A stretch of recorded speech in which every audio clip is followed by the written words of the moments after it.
Hi, welcome to the Lifestyle Herbalist, the podcast where holistic wellness meets everyday living. I'm your host, Dabney-BS. I'm a registered dental hygienist, a clinical herbalist, and a certified health coach. And I'm your co-host, Sabrina Cooper, a registered dental hygienist with a bachelor's in oral health promotion, a certified culinary nutritionist and herbalist, and a mindfulness and mindful eating coach. Together, we explore the intersection of holistic health, herbal wisdom, and joyful living. From plant-powered remedies to kitchen medicine, mindful moments, and conversations that feed the soul, we're here to help you feel vibrant, grounded, and inspired in your daily life. So steep a cup of something soothing, settle in, and let's grow well together one episode at a time, bringing you a healthy dose of happiness. Welcome back to the Lifestyle Herbalist. A couple of weeks ago, we explored how Western medicine moved away from food and herbalism, and why nutrition was never truly prioritized as the foundation of health. Today, I want to talk about something almost everyone has experienced at some point, and that's when you're doing everything right and you're still not feeling well. And if you've ever followed a diet that worked beautifully for someone else but left you feeling tired, bloated, anxious, or stuck, this episode is for you. Because the problem isn't that your diet failed, the problem is that one diet just doesn't work for everyone. Every few years, a new diet raises to the top. Low fat, low carb, keto, vegan, carnivore, intermittent fasting, you name it. Each one promises clarity, healing, and has all the answers. But here's the honest truth. Most diets do work for some people, at least temporarily. They often work because they remove something stressful from the system, like processed foods, excessive sugar, inflammatory ingredients. However, short-term improvements doesn't automatically mean long-term nourishment. Problems arise when a diet becomes rigid, moralized, or disconnected from the reality of how the human body actually works. When a diet stops working, people often assume that they just weren't disciplined enough, or they didn't try hard enough, and that their body is broken. The body doesn't resist for no reason. It responds intelligently to undereating, blood sugar instability, chronic stress, hormonal demand, or even mineral depletion. A plan that ignores these factors will eventually stop working, no matter how clean or popular it is. This isn't a failure of willpower. The physiology is really important. So here's the truth that changes everything. Your body doesn't respond to food in theory. It responds to food in context. This context includes digestive capacity, nervous system tone, hormones, mineral status, sleep, life stresses, and even your past dietary history. Two people can eat the same meal and have completely different responses.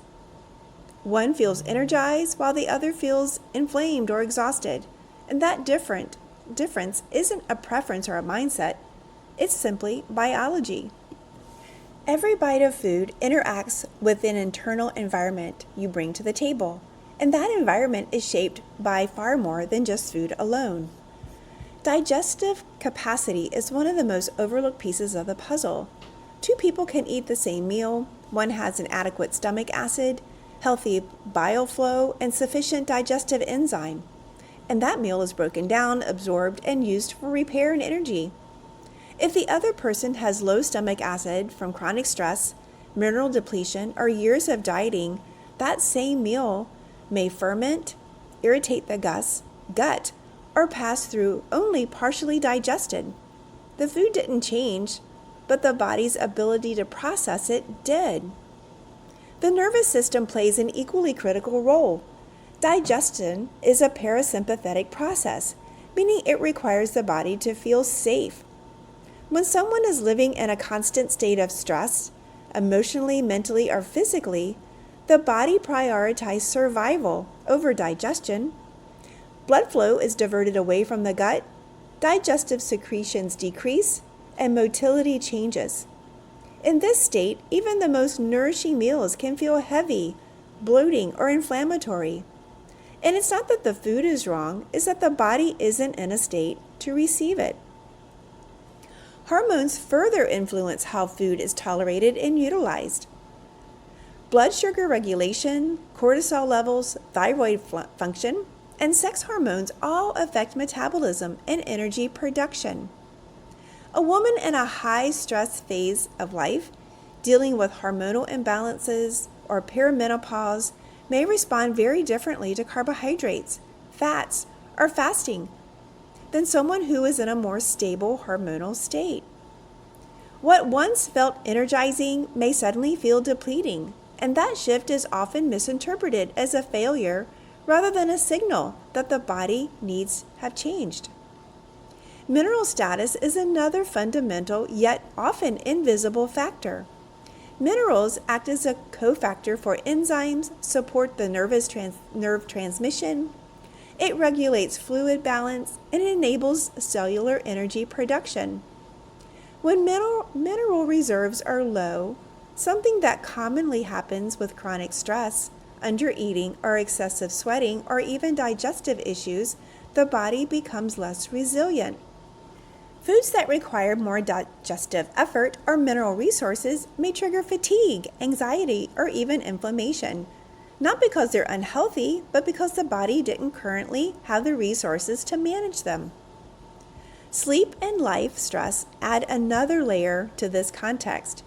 Poor sleep alters blood sugar control, increases inflammation, and raises cortisol, all of which change how the body responds to the food the next day. Emotional stress, grief, trauma, or ongoing pressure can shift the nervous system into a protective state that directly impacts digestion and metabolism. In these circumstances, the body often asks for simplicity, warmth, and consistency, not variety or restriction. Even past dieting history matters. Years of restriction, fasting, or cycling through diets can teach the body to anticipate scarcity. When the body perceives a lack of reliability around nourishment, it adapts by slowing one's metabolism. It conserves energy and reacts more strongly to certain foods. This is not dysfunction, but physiological survival. The body remembers its history and it responds accordingly. This is why two people can sit down at the same meal and walk away with completely different experiences. One can feel clear and energized while the other one's feeling bloated and foggy. And again, it's not that the difference is about discipline or mindset or willpower. It's not about being good or bad at nutrition. It's a biology that's responding intelligently to context. When we understand the conversation around food shifts, instead of asking, what is the right diet, we begin asking, what does my body need right now? Minerals play a foundational role in this conversation, yet they're rarely discussed when we talk about nutrition. Minerals are required for digestion, enzyme production, hormone signaling, nerve transmission, and energy metabolism. Without adequate minerals, the body can't properly break down food or absorb nutrients, no matter how healthy the diet appears. For example, low stomach acid, which often results from chronic stress or mineral depletion, can impair protein digestion and mineral absorption. Without enough magnesium, potassium, sodium, calcium, or even trace minerals, the body struggles to maintain balance and food becomes harder to tolerate. Digestion itself is not just a mechanical process, it's a nervous system process. If the body is in a constant state of stress, digestion is compromised. Blood flow is diverted away from the gut, enzymes are reduced, and motility changes. This means that even nourishing foods can feel heavy, irritating, or inflammatory if the body is in the state that doesn't allow digestion to occur properly. Healing doesn't start with adding more foods or supplements. It often starts with creating enough safety in the body for digestion to function as it should. This helps explain why foods labeled as healthy can still cause problems. Raw vegetables, foods that are high in fiber, fermented foods, nuts, seeds, and even smoothies are often recommended across the board. Yet they can be difficult to digest for many people. Someone with low digestive capacity, mineral depletion, or gut inflammation may react poorly to foods that are otherwise nutrient dense. This doesn't mean that those foods are bad. It means timing, preparation, and context matters. What heals one person may overwhelm another, and what works at one stage of health may not work for another. Food as medicine is not chasing the right foods or avoiding the wrong ones. It's about understanding how your body uses what you eat. It's about digestion, absorption, mineral balance, and nervous system regulation. When these foundations are supported, food becomes supportive rather than stressful, and healing becomes a gradual, sustainable process rather than a constant state of trial and error. When people think about digestion, they usually focus on the symptoms: bloating, reflux, constipation, or discomfort.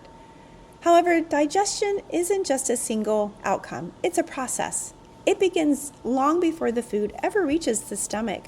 It actually starts with anticipation, smell, taste, and the nervous system's perception of safety.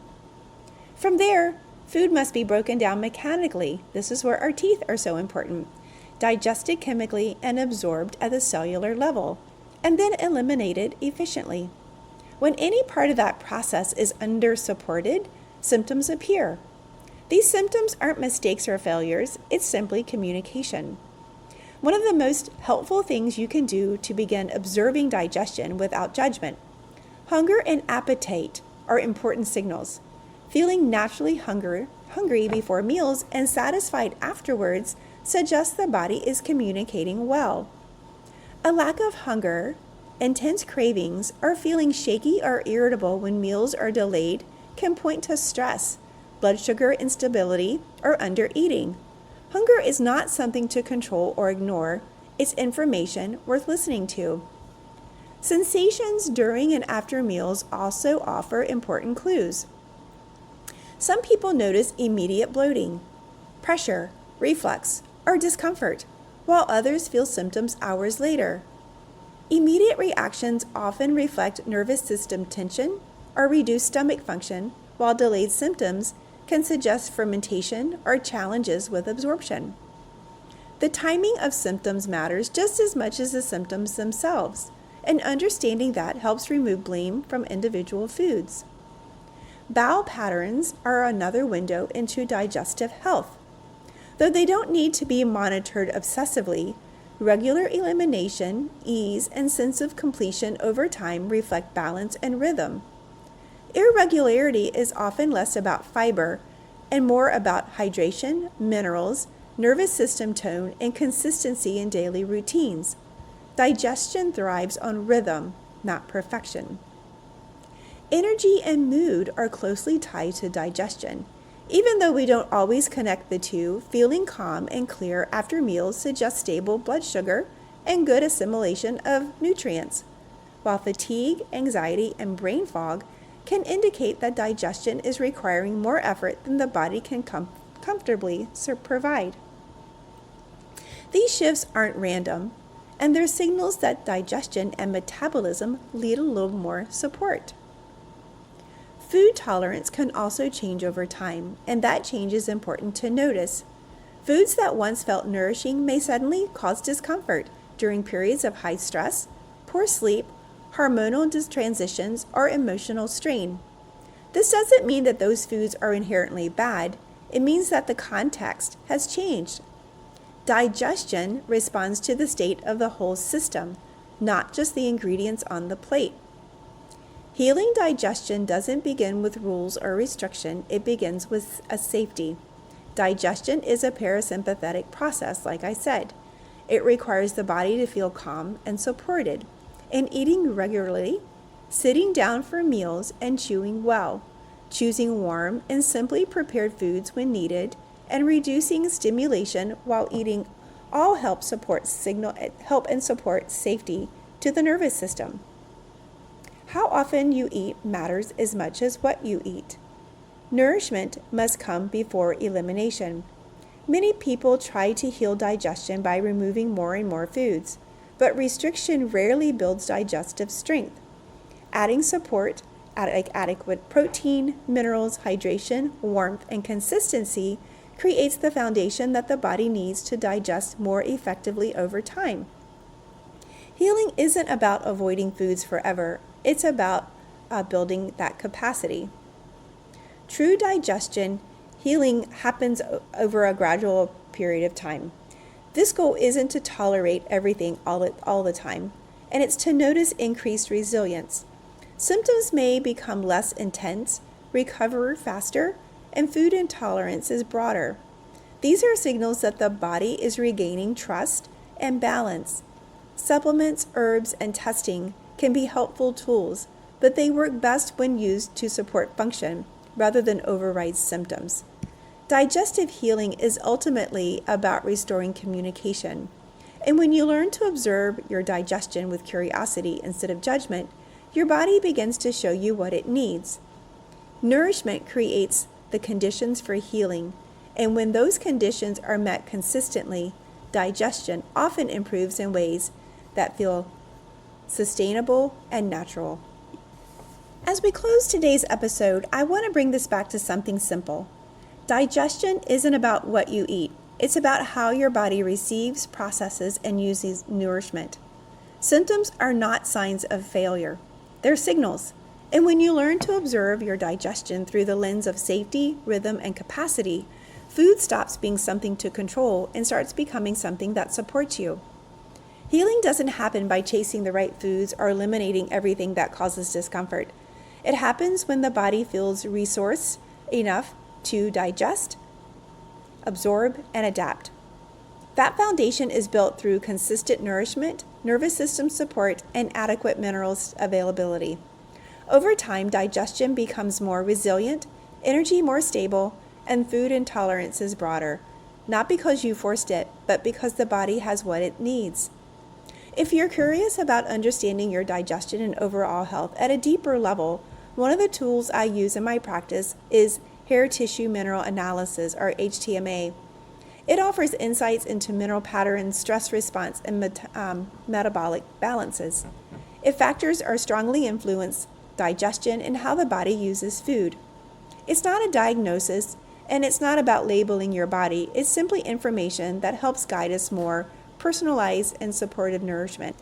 There's no pressure, no urgency. If it feels aligned and you're curious about HTMA or how it can help you, I'll have links in the show notes. And if not, take what you've learned today and begin with observation. Your body is always communicating, and nourishment is one of the most powerful ways to listen. Hey, thanks for being here and for taking the time to care for your body with curiosity and compassion. Until next time.